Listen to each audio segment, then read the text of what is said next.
North Korea refused to receive a message from the South sent by the Unification Ministry this time, is raising questions over Pyongyang's sincerity about improving relations. And also feeling the pinch of strained inter-Korean relations are those involved in the joint factory zone of Kaesong. For more on those developments, here's our Hwang Sung-hee.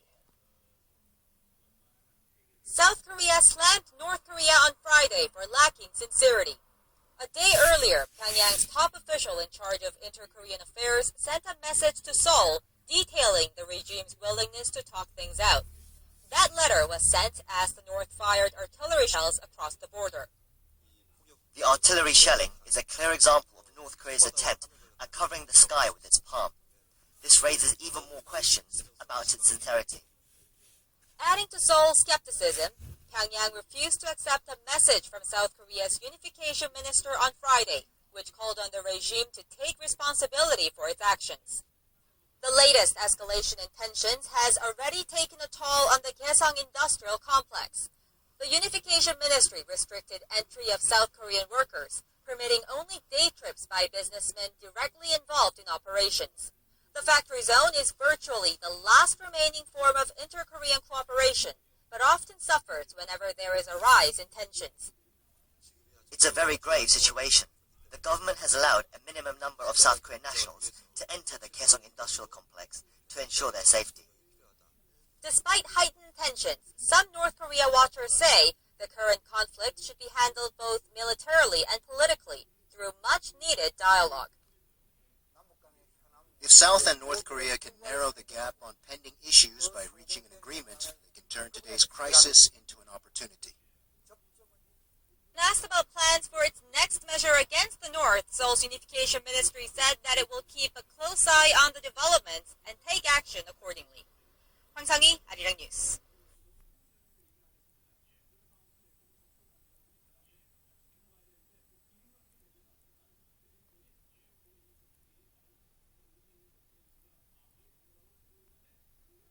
Our starting point today, the escalating tensions between the two Koreas. Emergency meetings have been held in Seoul and Pyongyang, and the militaries of both Koreas are on high alert. Now, this follows the exchange of artillery fire across the border yesterday and landmine blasts that maimed two South Korean soldiers earlier this month. For the latest, we go live to our Kim Hyun-bin at the Defense Ministry in Seoul. Hyun-bin, we're hearing reports that the North's forward area units are in full preparation for military action.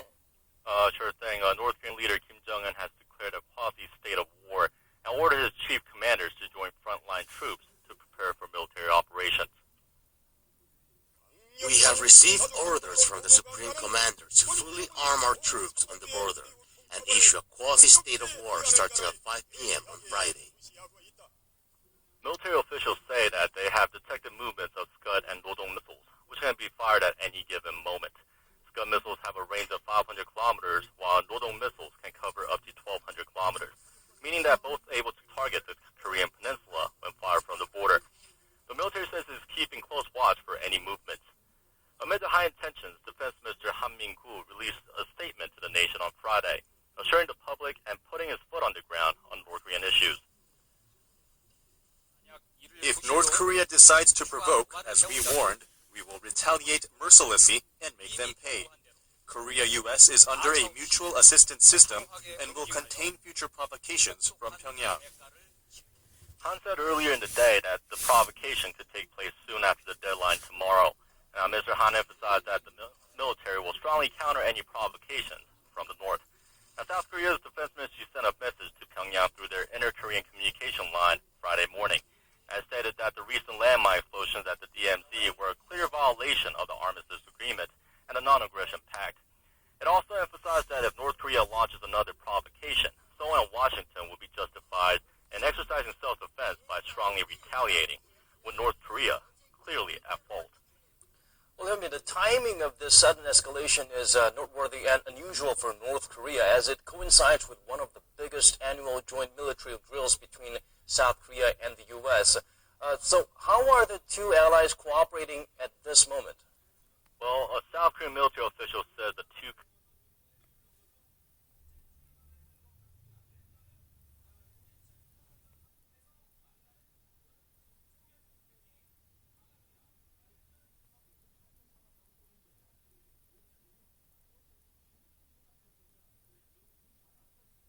earlier in the day that the provocation could take place soon after the deadline tomorrow.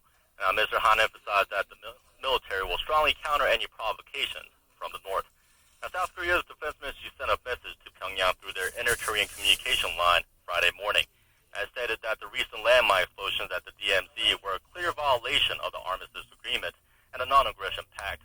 It also emphasized that if North Korea launches another provocation, Seoul and Washington will be justified in exercising self-defense by strongly retaliating, with North Korea clearly at fault.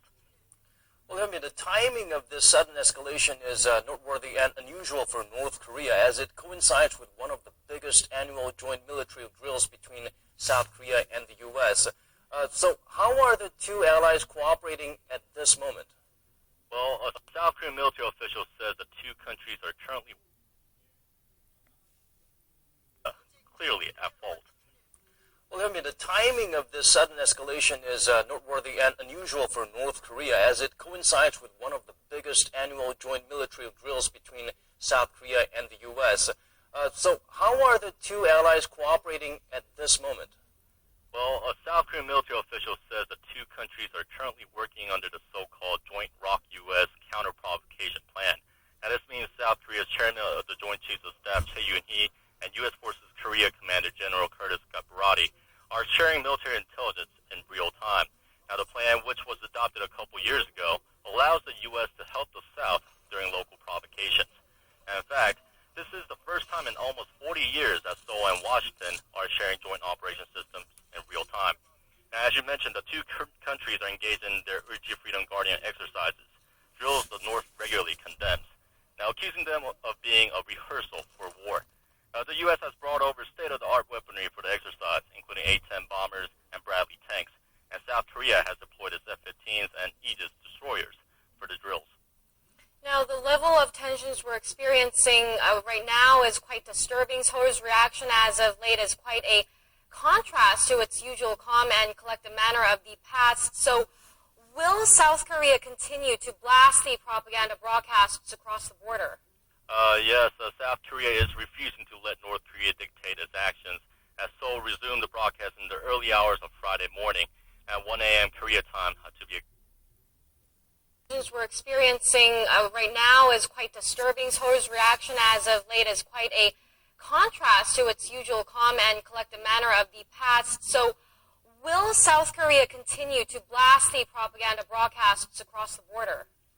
Yes, South Korea is refusing to let North Korea dictate its actions, as Seoul resumed the broadcast in the early hours of Friday morning at 1 a.m. Korea time to be exact, and South Korea's frontline military units are on their highest alert, known as Shindoke-1.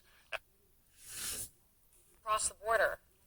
Yes, South Korea is refusing to let North Korea dictate its actions, as Seoul resumed the broadcast in the early hours of Friday morning at 1 a.m. Korea time to be exact, and South Korea's frontline military units are on their highest alert, known as Shindoke-1.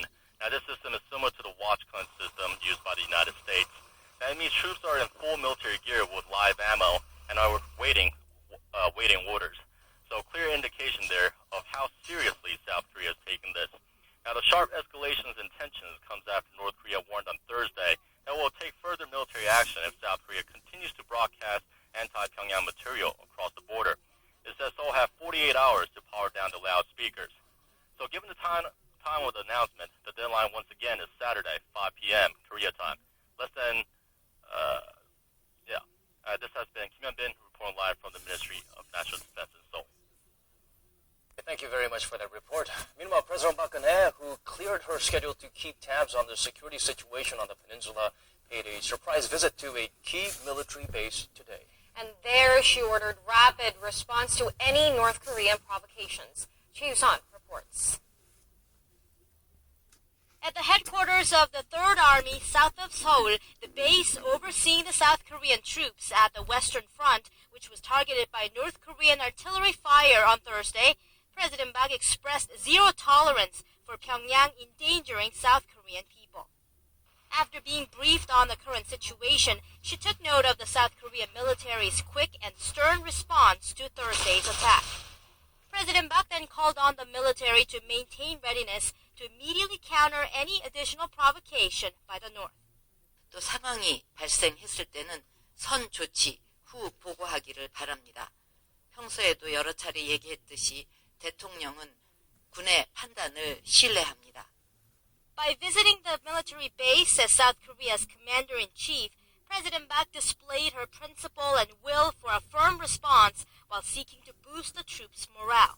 우리 군이 이번에 아주 강력한 대응 의지를 보여주었는데 먼저 정신에서 승리한 후에 실전에서 승리하게 되는 것입니다. She also ordered the armed forces to place priority on protecting the people. President Park called off other plans on Friday to keep a close eye on movements north of the border.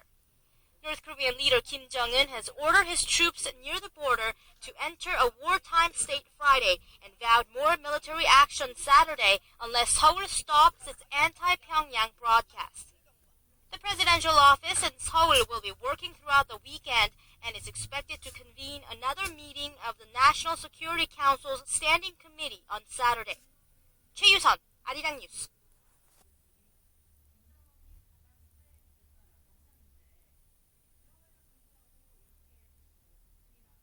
In Gangwon-do province near the inter-Korean border have been evacuated to outside the civilian control line in preparation for possible larger-scale evacuations.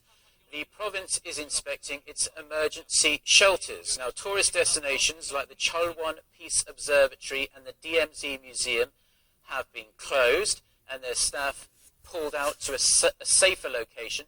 Incheon Maritime Police put a stop to all commercial fishing in waters around Yeonpyeong-do and Gangwon-do Islands, as well as in nearby areas. Now, ferries in and out of Yeonpyeong-do remain in service, but those passing by army bases have been restricted to certain safety channels.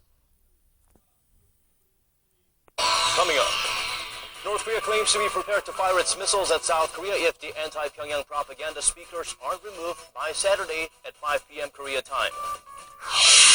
As South Korea continues its eye-for-an-eye approach against the North, the UN, China, Japan, and a host of other nations call on Seoul and Pyongyang to avoid confrontation and try to talk things over.